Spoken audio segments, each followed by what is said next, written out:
We know the brain changes with sleep deprivation. We know there are brain changes with exposures to screen and then with some of the content. Lassie could figure out that this is a bad combination here, but yet we seem to just keep pedaling right down the road. We as the parents should begin to sort of put up some guardrails and realize that this is a, by design, well-orchestrated attack on our young people.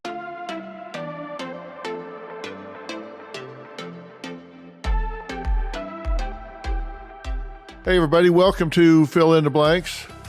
Thanks for coming back. I've got a very important guest with a very important message today, Dr. Nicholas Kardaras. He is a PhD, LCSWR, and he is really an expert on addiction involving technology. He is the CEO and founder of Omega Recovery in Austin and Mara Recovery in Hawaii. I want to just brag on him for a minute, but I want to get right to talking with the doctor. I believe he is the country's foremost digital addiction expert. And I did say that digital addiction expert because I think these smartphones and these games are like digital crack for some of these kids, not just kids, but particularly kids.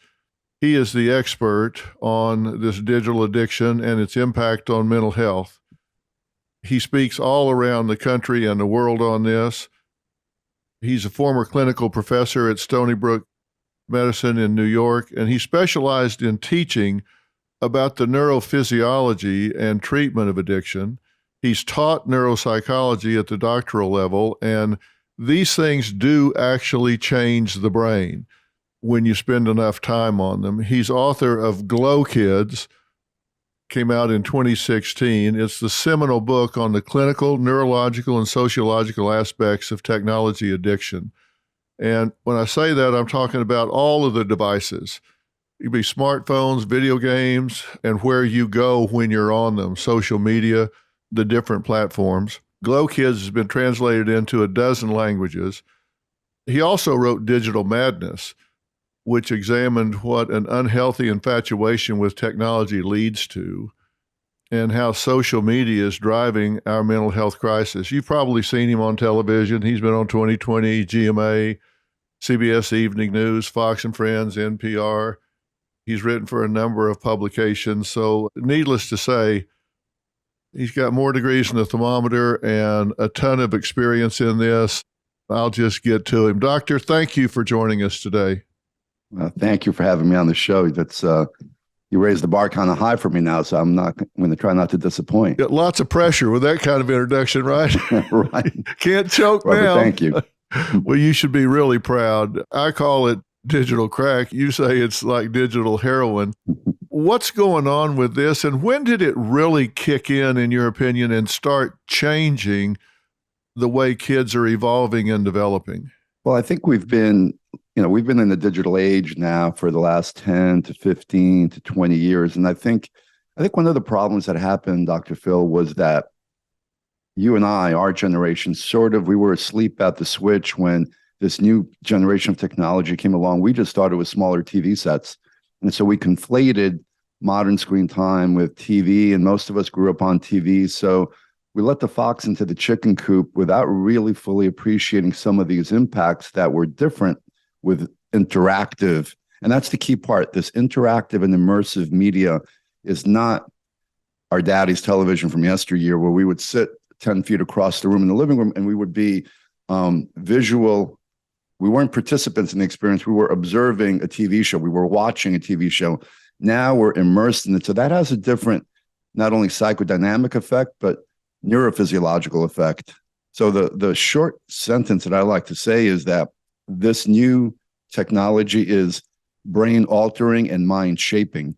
And that's, I would say, in the last 10 years, we started seeing the telltale signs of habituation and what looks like addiction. And then what that leads to, what are some of the byproducts of our love affair with technology in terms of everything from depression and personality disorders and all the rest of it.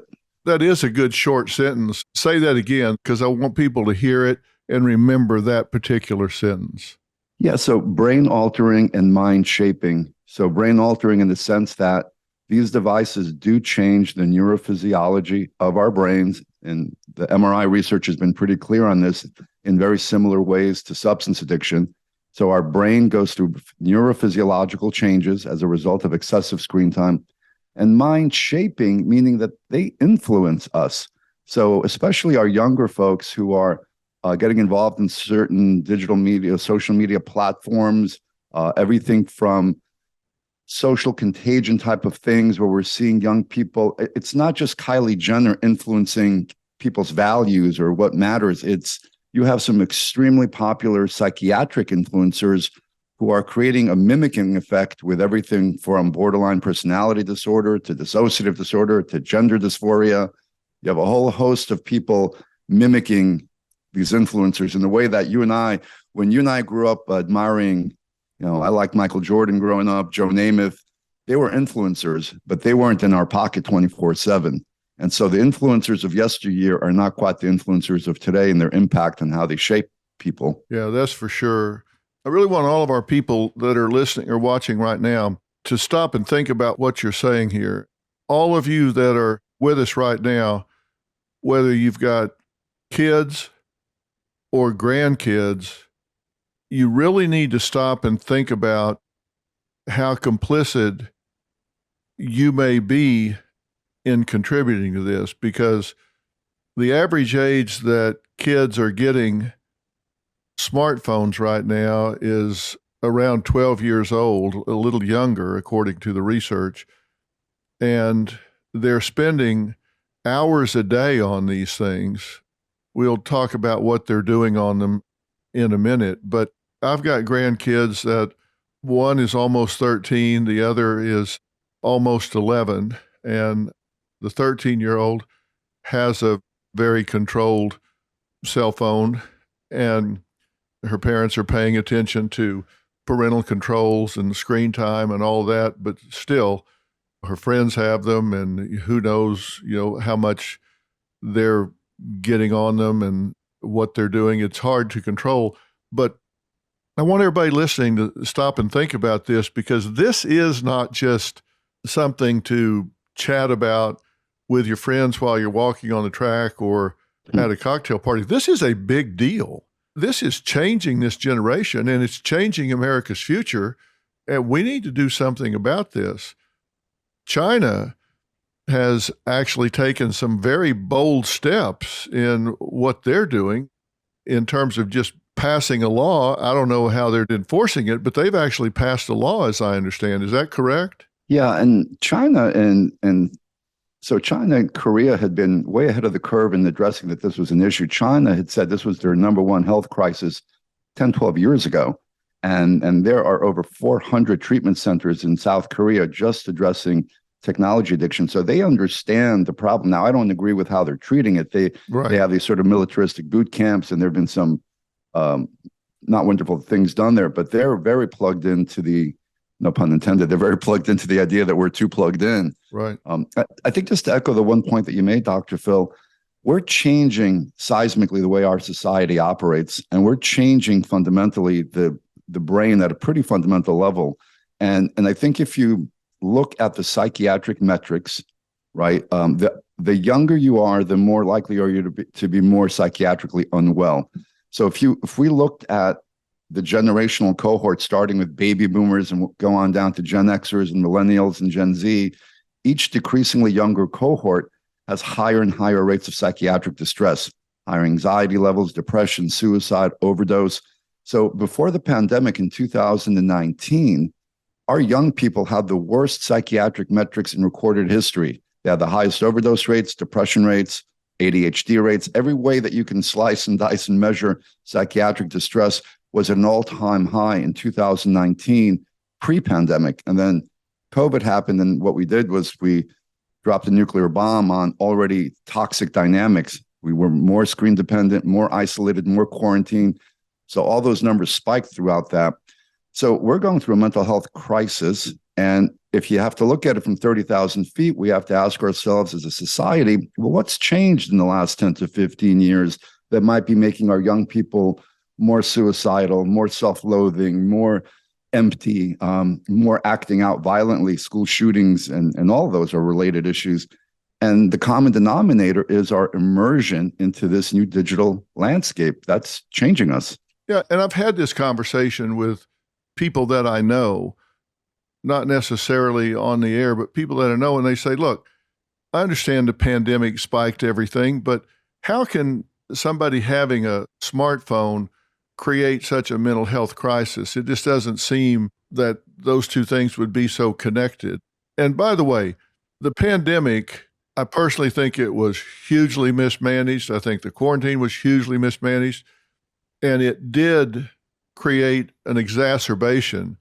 But this turn in a negative direction for the mental health of our young people predated that. We really started seeing these increases many years before. We started seeing real upticks in what, 08, 09, 10. That's when we really started seeing spikes in this. The iPad and the iPhone, right? Yeah. And if you go back, I've said it was like, I don't remember exactly when it was, but around 08 or 09, when the smartphone became really prolific. It was like big cargo planes flew over the United States and just dropped these things on society. Everybody had one. And so, everybody was walking through life with their head up. Now you look, everybody's got their head down looking at their phone. It's a quantum shift. It's a huge, huge shift. So people say, okay, well, how is that changing development?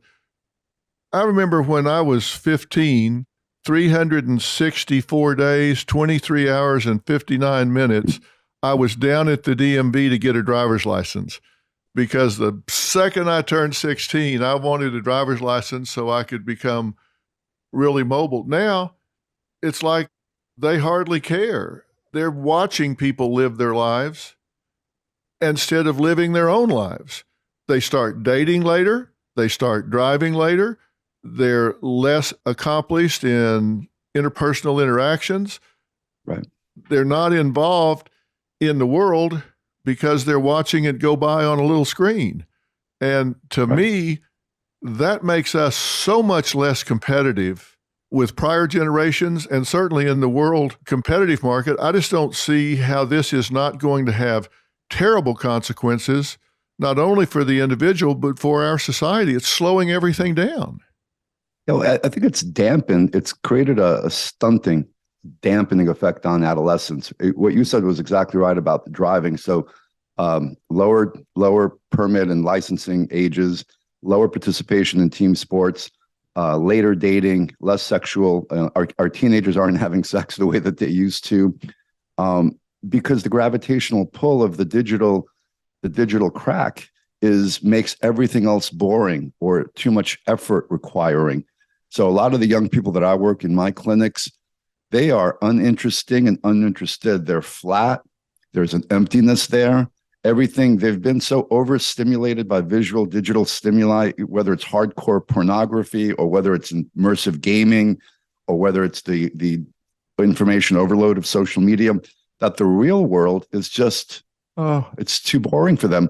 So our challenge is to try to get a young person who's been so desensitized by this new media that's inundating their every part of their lives to get back into the game, to get back into where I live in my local community, they couldn't field a varsity football team at the high school for the first time ever. Really? Because there weren't enough teenagers that were willing to put in the footwork and the time that it takes, because they were gaming. And they're not dating either, because that takes social skills and everything else.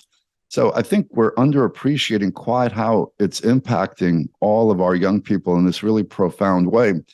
And then the main thing that I think also keep in mind is we're evolutionarily hardwired to be social animals. We need face-to-face human interaction. And that was, for obvious reasons, the tribe survived. Our strengths came in our community support of one another, both in the prehistoric times to medieval to the present. And now in the social media age, it was the false, the irony of it all is the Kool-Aid that we were all given about something like social media was social media for a social species was supposed to be this elixir. It was going to be like chocolate and peanut butter coming together. It was going to be a match made in heaven. And what we're seeing is that social media is actually anti-social media. It makes people more alone and isolated, and it drives what's called the comparison effect, where you have all these people now comparing themselves to everybody's outsides, to everybody's digitally curated selves. And that makes them feel worse about themselves. You just said a word in there that was just one word, but it is so big, and that's curated self. I said they're watching people live their lives instead of living their own life. And that life they're watching being lived is a fantasy. Right. I had some guests on recently that were influencers. Some of them were very honest to say that the life that they're putting out there is a complete fiction. Right. They said, I'll get all dressed up and talk about, hey, I'm getting ready to go to some big event or red carpet event or NBA playoff game or whatever. So I'll stream this and pick out outfits and people commenting on what I should wear, et cetera, et cetera. And then as soon as I close the door, I put all that stuff back in the closet and go sit down on the couch and watch reruns of Friends or something. Right. Or get back on the social media and watch what other people are doing.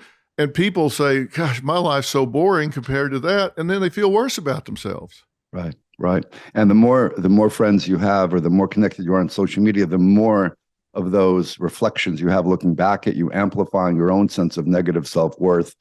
And so it's interesting. There was a great Netflix documentary called Fake Famous, and they showed these 3 kids that were different parts of the country, different socioeconomic backgrounds, and they were going to use all their resources, this documentary was, to boost them into the stratosphere of influencer level. And these, you couldn't have met 3 emptier, shallower, more upset, more self-loathing young people. And so it's creating a values shift, right? Because now the coin of the realm in social media is viewers, and it's how many likes and clicks. So what gets the most likes and clicks? It's not the accomplished, thoughtful, discerning person. It's the performative court jester, right? Whether it's the person in the fake jet, or again, going to the psychiatric part, we've got this TikTok Tourette's phenomenon where you've got these psychiatric influencers who are so performative in the psychiatric disorders that they're getting hundreds of millions of views. And now their followers are saying, well, they're popular because they have dissociative identity disorder, or they have Tourette's. I think I'm going to start, not consciously or unconsciously, they're beginning to twitch or have alter identities or go through some of these issues. So it's really shaping the society in such a toxic way. And we didn't pump the brakes enough in terms of fully understanding, because I don't think parents knowingly wanted to do anything that harmed their kids, but I think they drank the Kool-Aid that there was an educational aspect to they didn't want to fall behind. If my kid doesn't get an iPad when he's 7 and Johnny next door has it at age 5, maybe my child's not going to be ahead in this new technological era. Where meanwhile, Sergey Brin and Larry Page, the founders of Google, Jeff Bezos, were all Montessori students. These guys didn't have an electronic nothing until they were 14 or 15. So the smartest minds had natural childhoods where their brains were allowed to develop organically, as opposed to these stunting devices that are causing, some psychologists are calling it childhood dementia, that some of these neurological effects are beginning to look like dementia, cognitive delays, memory delays. That's so bad. And I think a lot of parents do mean well. All the cool kids have the phone, so they think, well, everybody's got one, mom, so I want to have one, dad. So they wrapping them up and giving it to them at Christmas. They might as well give them a bomb and wrap it up. You mentioned the MRIs, and this is impacting the brain the same way substance addiction does, both in hijacking the pleasure centers, but it actually changes the prefrontal cortex as well.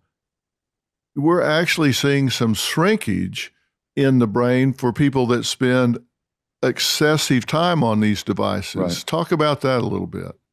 Right. So as you know, the prefrontal cortex is where the executive functioning of the individual lives. That's where the person's decision-making, their impulse control, their ability to consequentially think, what we call if-then thinking, all lives in the prefrontal cortex. And the 2 main parts of the prefrontal cortex that are getting impacted by screen time have to do with gray matter and white matter.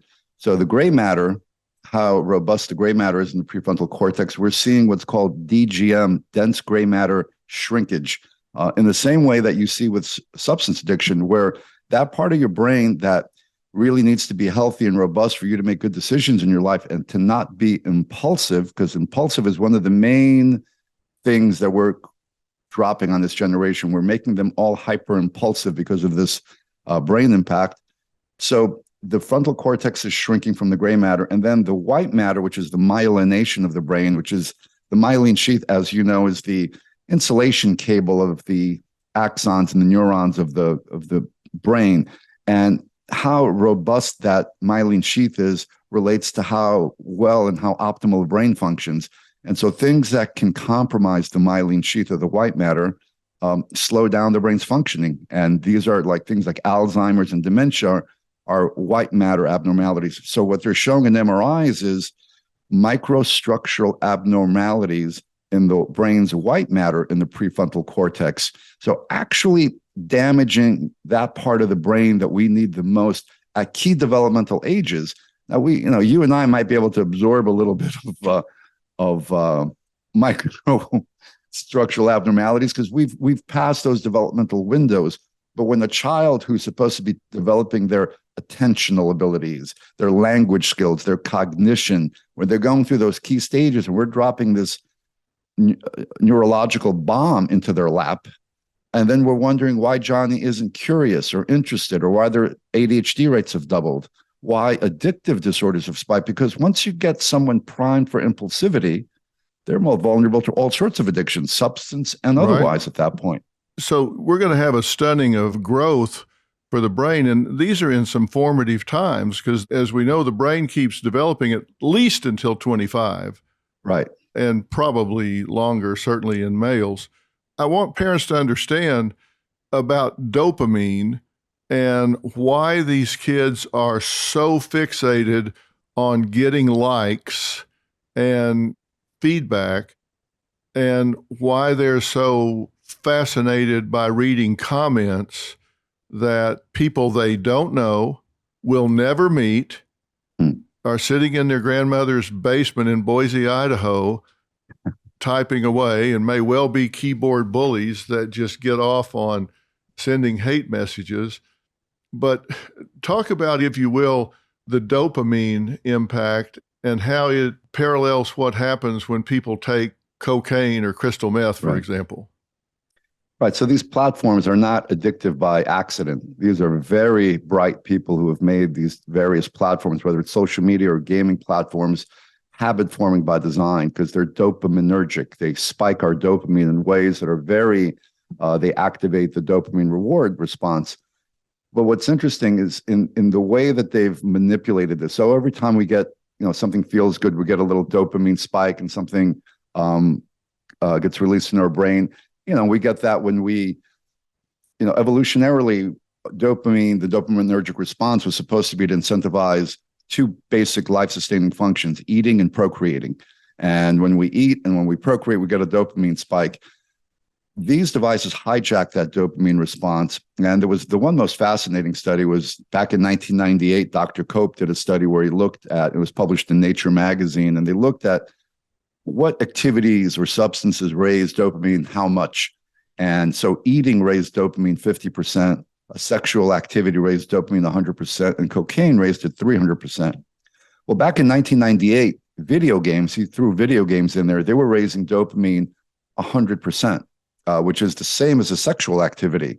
So the way that a parent should look at it, my 8-year-old is on a digital platform that is giving him the same dopaminergic arousal that a sexual activity is. Now, the difference is little Johnny doesn't have the braking mechanisms of the prefrontal cortex fully developed because they're not 25 yet. And it's for an extended period of time. Not to get crude on your podcast, but usually a sexual experience tends to be short-lived. Right. I've had unless you're Sting or somebody with some, but I've had gamers who have gamed for 2 or 3 straight days without sleeping, without eating. So you're spiking that dopamine hour after hour, day after day. So you're going through this dopamine cascade, and then you go through this dopamine crash, which very much also mirrors substance addiction. So when we try to when we tell our kids, I only want you on your gaming for half an hour, you can't tell somebody who's smoking crack, only smoke crack for half an hour. You just don't have the ability to moderate that. So we're setting up our kids for failure when we're trying to moderate something that's so hyper arousing for them. So the narrative is age appropriate technology. There are certain ages that are more able to handle this. Right. Let's talk about what happens, because you have great protocols for helping those that have really gone over the high side with this.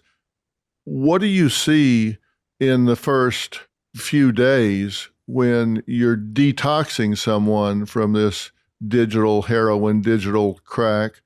What do you see with these kids when you're going through detox in a treatment center? Yeah, so we do a digital detox for the first 6 weeks, and you see exactly the same response you would when somebody's detoxing, primarily off of a stimulant. It looks, because this is a stimulant, this is adrenal arousing, adrenergic, and dopaminergic.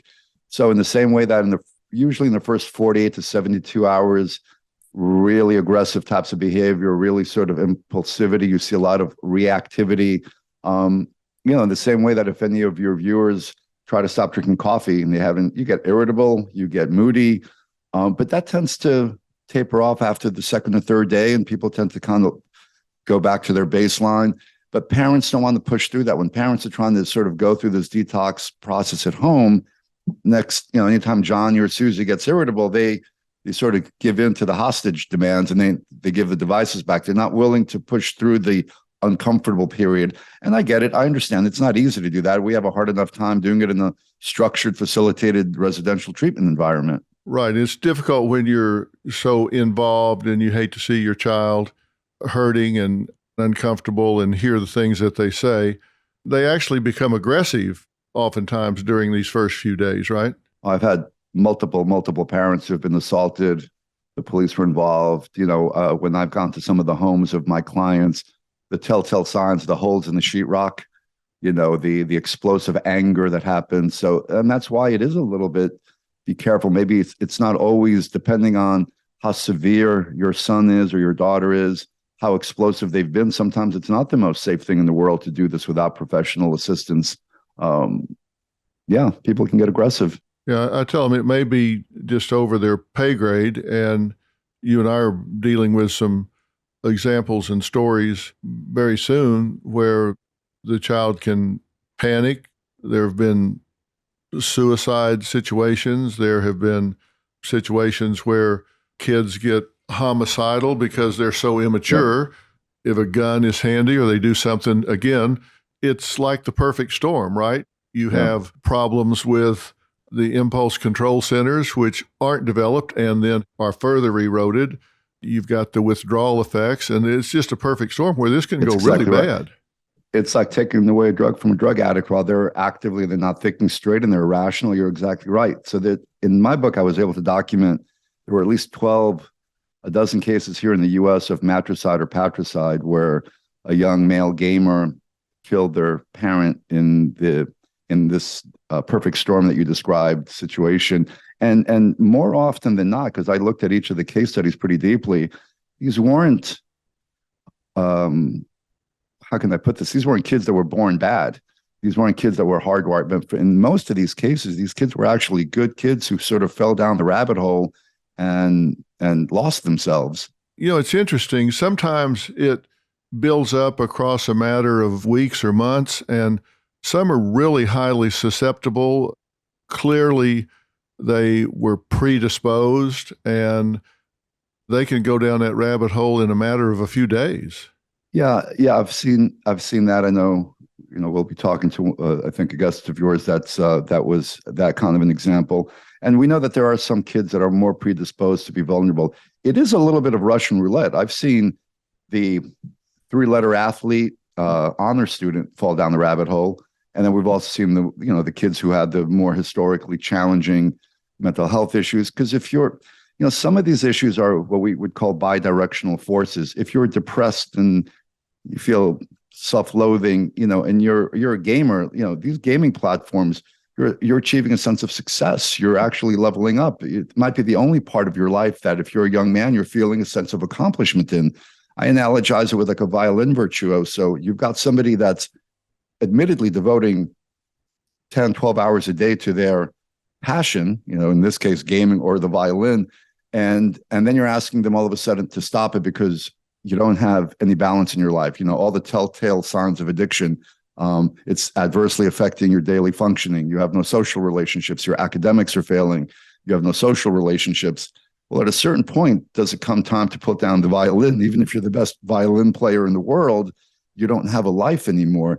And so I've seen, we see a higher propensity with male gamers with on the spectrum. If you have any kind of Asperger's or spectrum disorder, you're more likely to perseverate on screen experiences. But it also happens to the most healthy, and it's hard to predict who might be vulnerable to these effects.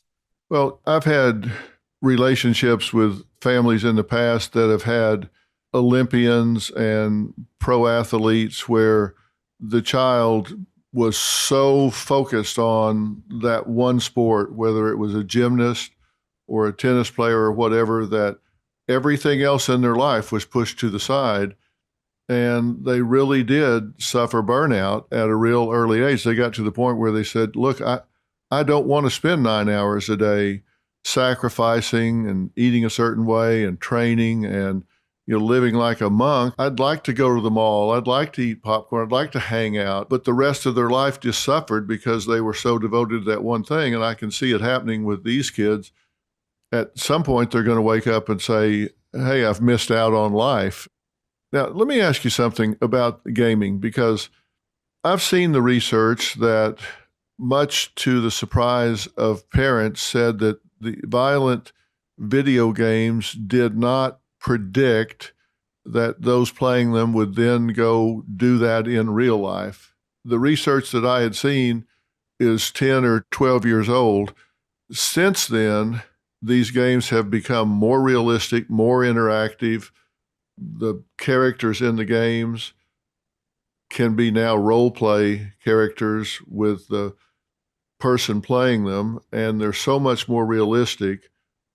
Does that still hold true? Does playing those violent games not predict that they will go out and do that in life?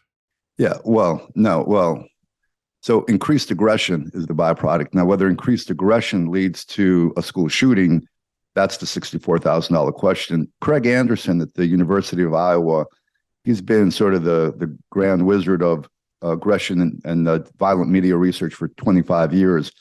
They've conclusively said violent media leads to increased aggression. Now, again, as I said, does increased aggression mean I'm going to shoot up the school, or does it mean I'm going to kick my sister or maybe take a punch at someone more? But it definitely leads to increased aggression. And the more realism involved, the more you raise the amplitude of that aggression, the more you desensitize folks to violence. We used to say back in the day, if you watched Bugs Bunny or Wile E. Coyote, that was violent cartoon content, but it was not real. They did specific studies where they looked at, they used as variables things like there was one video game where they did it without sound effects, and then they did it with blood and without blood. And the more realistic it became when they added a modification of blood, when they added a modification of sound, like in Grand Theft Auto 4, they added when you would hit the prostitute with a baseball bat, which is, this is a game our 8-year-olds are playing, you would hear the thump, thump, thump. So the more realistic, the more the amplitude of the aggression raised.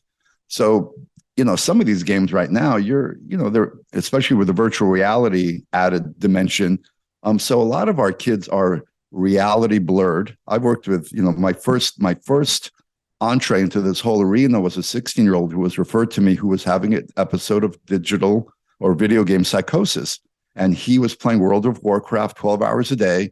And he was Dr. Phil. He was in the Matrix. He didn't know where the game ended and where reality began. Wow. He was in the full dissociative state and had no psychiatric background. There was no family history of psychosis. This was a kid who hadn't slept for days, had been in this immersive world, and now had a psychotic break and had to wind up getting psychiatrically hospitalized. He got put on antipsychotics, which was a mistake. He shouldn't have been given antipsychotics because all he needed was to get some sleep and to unplug for 2 or 3 days. But then he went down the psychiatric, they treated him like a genuine psychotic patient, which he wasn't. But we've seen that, we've seen how hyper-realism and immersion can really impact people in ways that they can then lead to violent episodes. And we've had, school shootings. I like to say there's a statistic where not all gamers, of course, are going to be violent or school shooters, but every school shooter has been a gamer. And there's not just the desensitization that happens when you're playing these violent games, but there's also the social contagion effect of when I'm a lost, empty outlier, whether I'm an incel, like sometimes now they're speculating that the Idaho murderer is an incel, and you find community in some of these online chat rooms, and these communities now sort of begin to inflame your aggression or anger, and you're finding role models, because let's face it, when Columbine happened in 1999, Columbine was the first internet school shooting. And before Columbine, there had only been the Texas Tower shooting in 1966 with a brain-damaged Marine.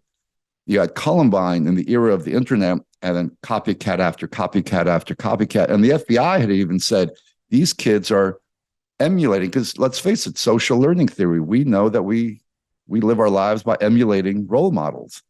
And once you put that out into the ether, Adam Lanza, the Connecticut school shooter in Newtown, Connecticut, the FBI had found at home, he had a butcher block sheet of paper with every serial killer on it with a point total next to their names, and he was trying to be, quote unquote, high score. And the one FBI investigator said he was convinced he was in a fully psychotic episode playing out a fantasy video game.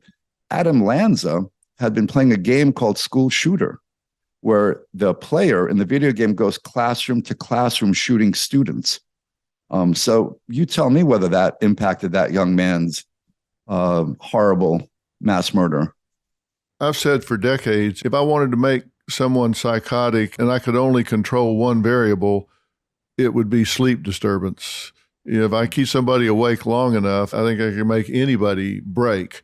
These kids that are staying up for days and days playing these things endlessly, and then they have all this stimulus coming in, that's part of that perfect storm that can happen on the gaming side. The sleep disturbance gets underappreciated by parents. Oh, Johnny's up in his room. He's up till 4:00 in the morning. Dr. Hebb was a researcher back in the 50s who did research on isolation, sleep deprivation, and some sensory deprivation. And you got these college students, of course, they get these grad students to, participate for $10 in the study.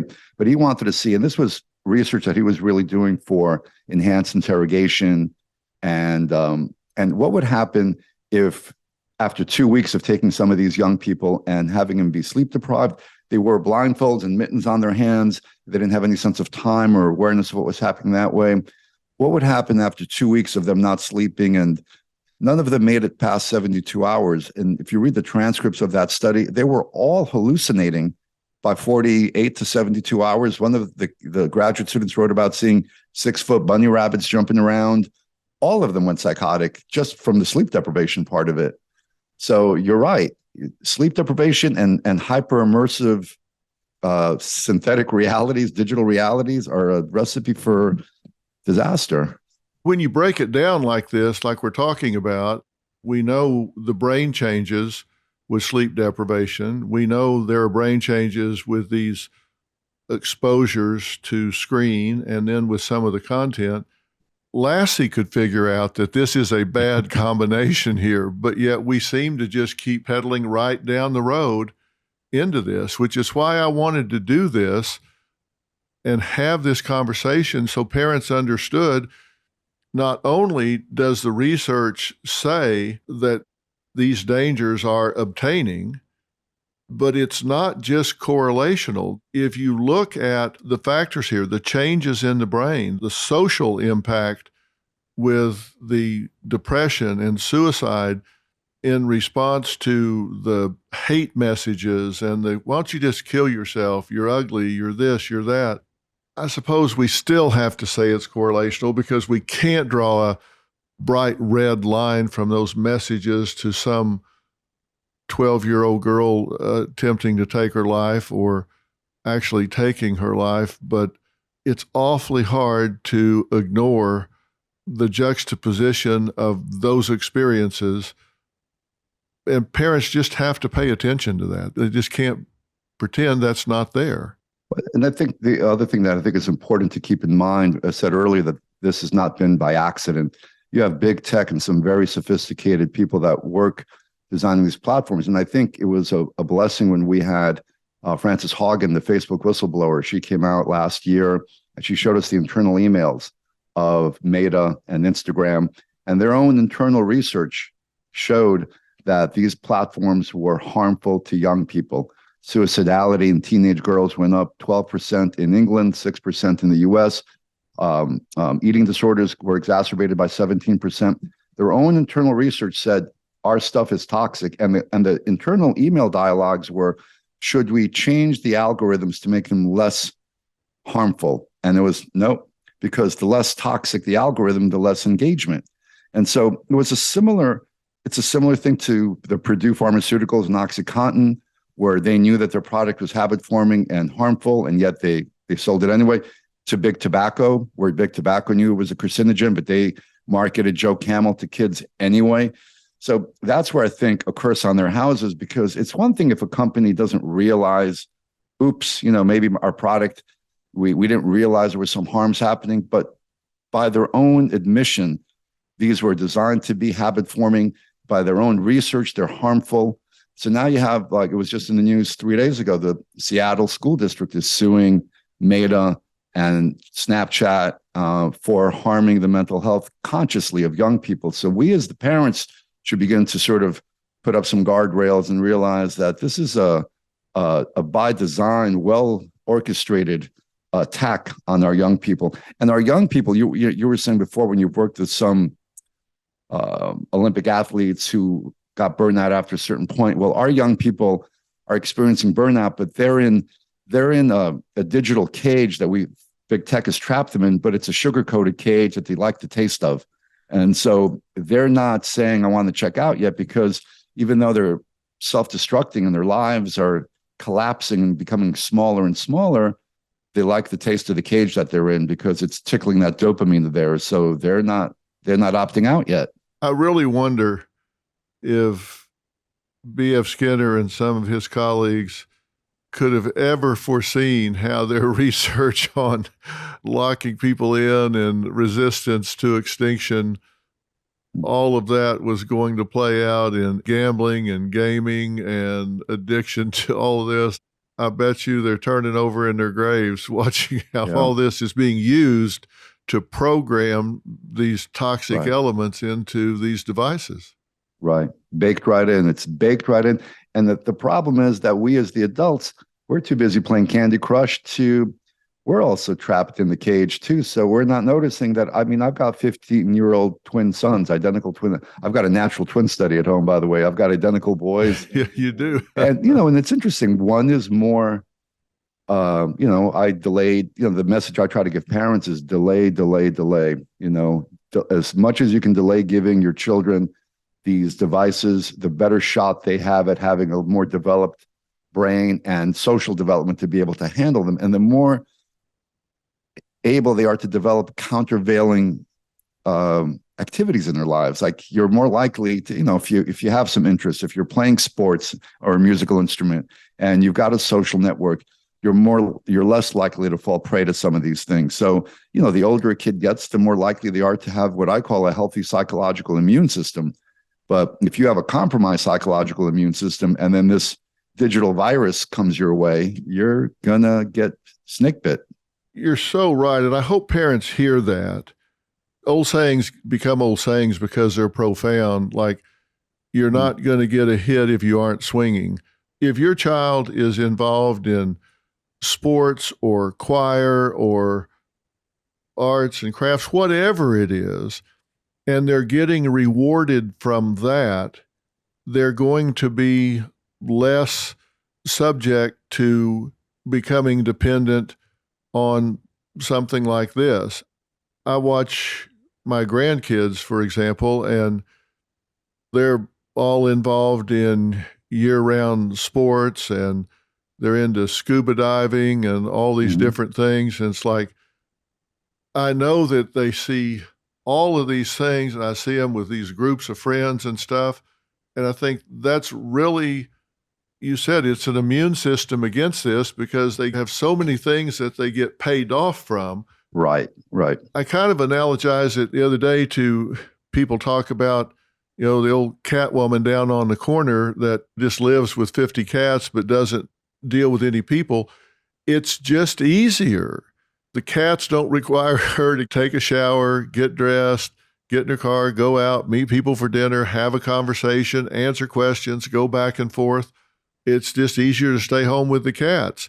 It's the same thing with these digital relationships. You don't have to be an interesting conversationalist. You don't have to be a good friend that's there during hard times. You aren't required to put as much effort and energy into it. You just click or don't, and you make a comment. It doesn't matter if you're in your pajamas and slippers. It's so much easier, and they don't develop those skills. But for 99.999999% of the people, it doesn't pay very well. So eventually you're going to have to get out there and compete. But unfortunately, because I think you nailed it perfectly, that's exactly what happens. All those other activities take initiative and effort. And so, but now we've primed this generation to lean into not putting in the effort, stick-to-itivism, resilience, grit, all those things that we know are important. So many of our young people lack those ingredients now, and it's not as if it's a switch that you can magically turn on. The kid who's been living on his mom's couch for 15 years isn't going to magically develop grit. No. We try in our treatment program to kind of change the course of history, but once you ingrain some of those bad habits, it's really hard to undo. And that's, I think, the message for parenting. It's easier to prevent than to treat. And so if we could prevent some of these issues from happening and be thoughtful, look, it takes a lot more effort to be a tech-cautious parent. I know that there were plenty of long drives. It would have been easier to drop the tablet in the backseat of the car when my kids were being noisy or whatever. It takes a lot more effort, but at the end of the day, the reward is greater and it's worth the climb because it's easy. And then let's face it, every parent who uses the digital babysitter, they have that little justification. Well, it's educational. Baby Einstein, and I was told by big tech it's good for them. Yeah, they wouldn't lie to you, of course.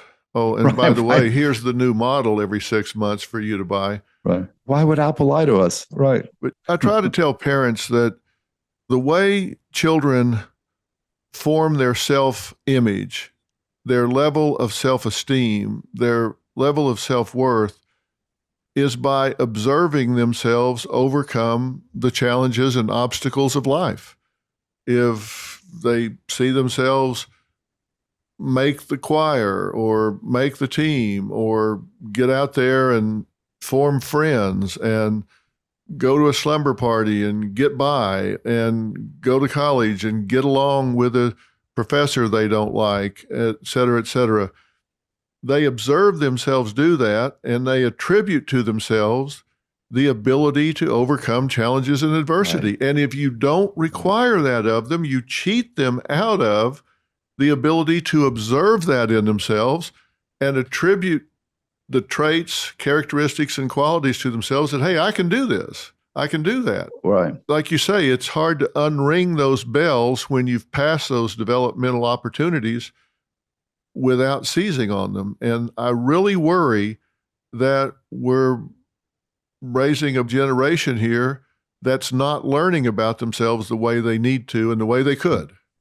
Well, and at the other end of the parenting continuum, you have the negligent parent, but then you have the helicopter parent who is also robbing their child of the opportunity to figure things out for themselves because they're bubble wrapping their kid and they're not allowing them to scrape their elbows and to learn for what they're doing. So all those things that you're talking about are exactly spot on. And that's why in our treatment program, what you talked about overcoming obstacles, we do a hero's journey process where, we're trying to tell our young people who are stuck in digital escapism that you can be the hero, because most video games are the hero's journey in the digital format. So right. It's a protagonist, it's an avatar that's overcoming all these fictitious obstacles. And so we tell our young people, You be the hero in your life. What are the obstacles that you need to overcome, that you need to lean into, so you can actually feel a genuine sense of accomplishment, not level 43 in fictitious digital game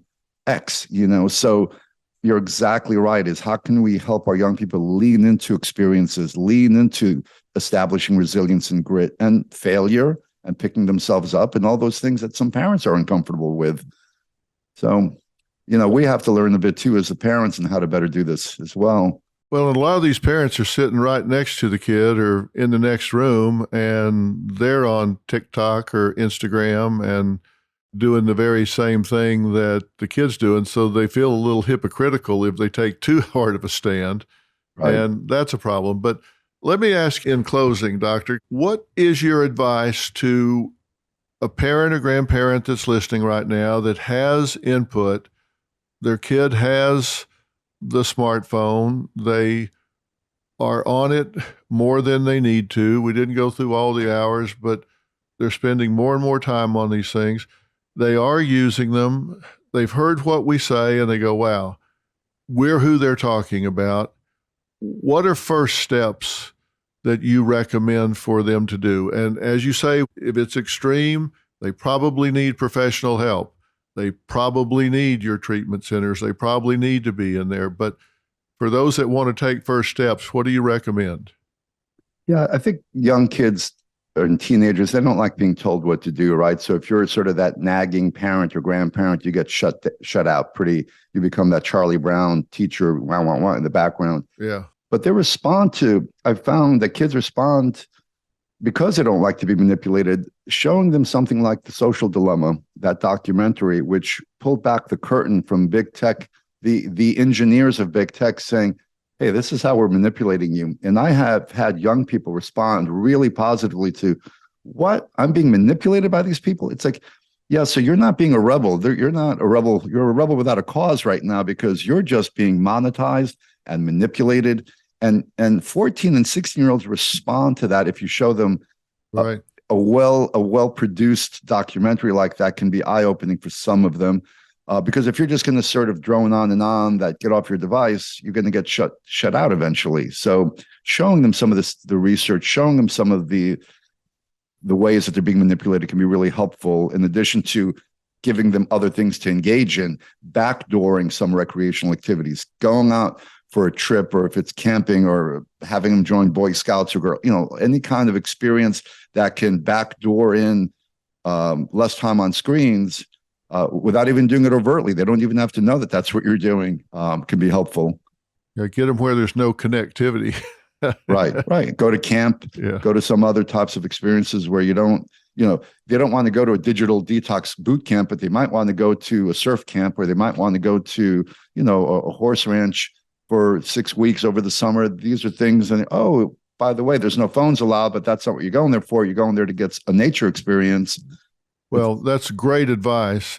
I want to tell people again, Dr. Nicholas' book is Glow Kids, which came out in 2016. It's still available, and it really gives a lot of insight into the clinical, neurological, and sociological aspects of technology addiction, all kinds of devices.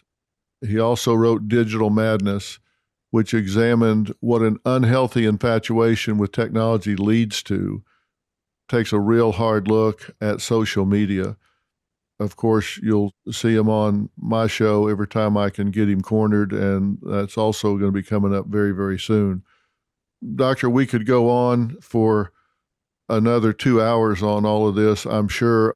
I hope we can have an opportunity to do this again. As I say, we could go into another hour and not repeat ourselves one time on things that need to be talked about. So I hope you'll honor me with some more time in the future where we can talk about this some more. Of course, and thank you for the work you're doing to raise awareness and all the wonderful work you've done for the last multiple decades. Thank you. Well, I appreciate it. I look forward to seeing you very soon, actually. Likewise. Right. Thank you, Dr. Thanks Phil. so much. All right. By the way, if you're having any ideas about suicide or self-harm, pick up the phone and call 988. Help is available in Spanish and English. Call 988 if you're having any thoughts about suicide or self-harm.